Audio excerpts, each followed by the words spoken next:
Hello students, welcome to the online tutorial for Vidya Open Higher Secondary School.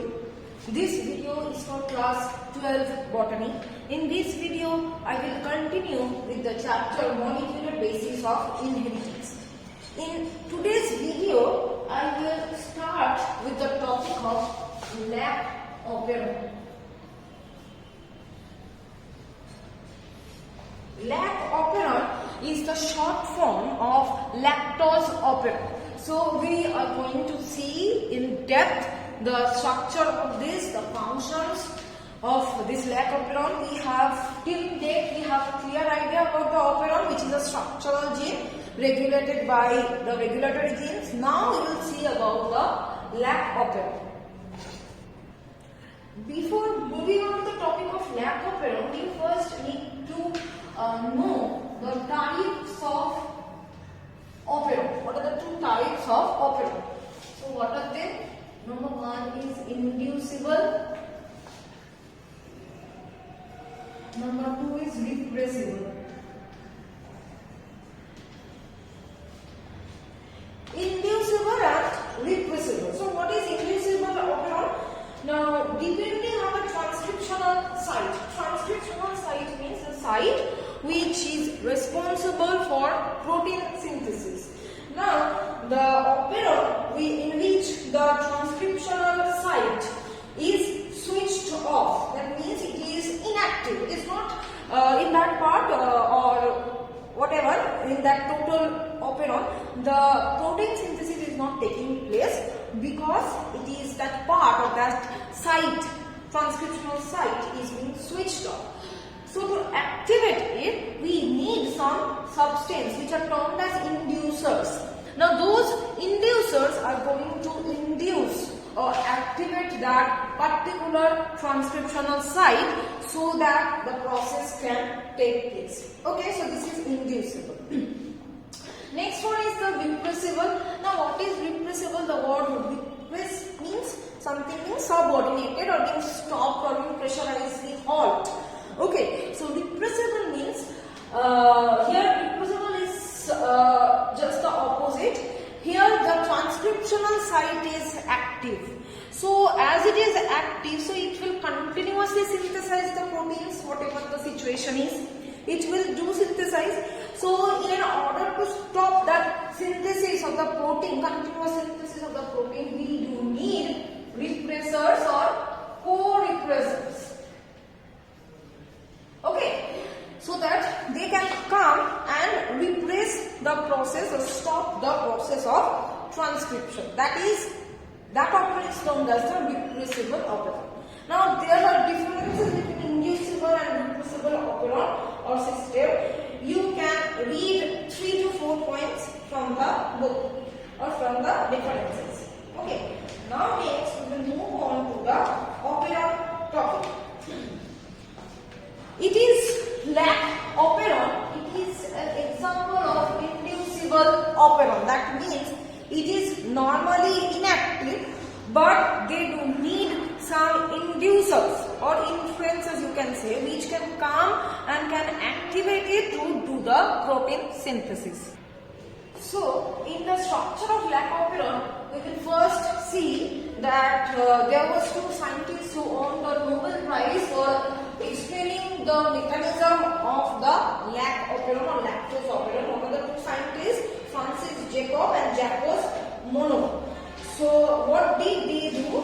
The lac operon, the operon gene, they have selected that operon gene is consisted of 3 structural genes. We know that operon is a cluster of many structural genes. So what are the structural genes? Lac Z,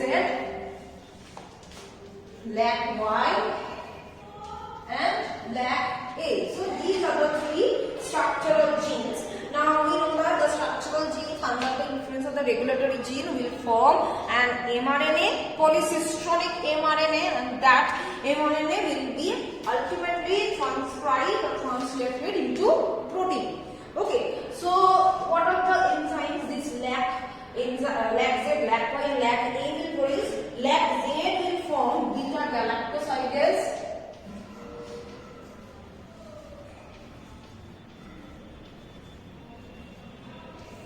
lac Y will form permease, and lac A will form transacetylase.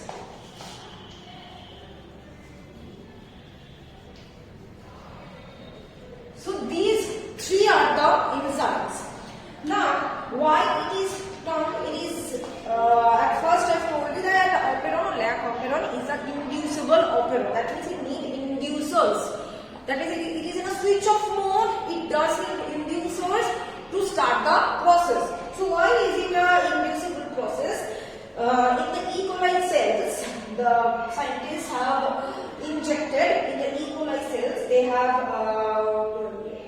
have seen that the lactose is metabolized or being broken into glucose and galactose.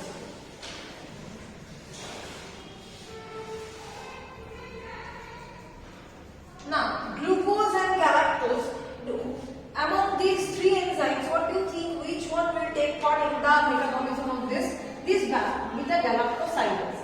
It helps in the formation of glucose and galactose from the lactose. Now, this entry of this lactose molecule, why if anyone will inject and all the things will enter in our cell? No, that is not the thing. This lactose enzyme are being permitted. Who has given the permission to enter it into the cell? These permeases. That's why the name permease, because it is giving permission.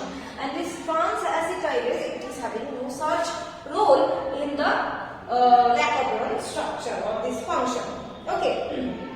Now, these injected lactose injected E. coli has been kept in a glucose containing medium. That means it is being cultured in a glucose medium, and here we have seen that no lactose is formed. Only 3 molecules of beta-galactosidase has been found. Only 3 molecules, and no lactose was there, and in the cultural medium. That means it will not absorb. That means the lactose is not present in the cell, not in the cultural medium.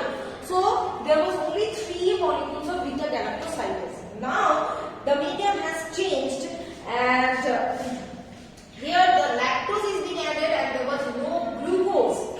And we can see that after addition of this lactose, the increase or the production of the beta-galactosidase and all these 2 enzymes has been increased to 1000 folds. Okay, that means previously it was 3. Now after addition of the lactose, it has been 3000 molecules. Okay, so it has been increased to 1000 folds.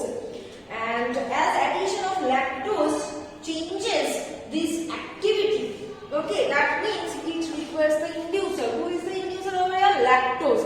Otherwise, before addition of lactose, there was only beta-galactosidase, that was only 3 molecules. So as this inducer gets added, it has increases the entire production of these 3 enzymes rapidly. That's why it is an inducible operon.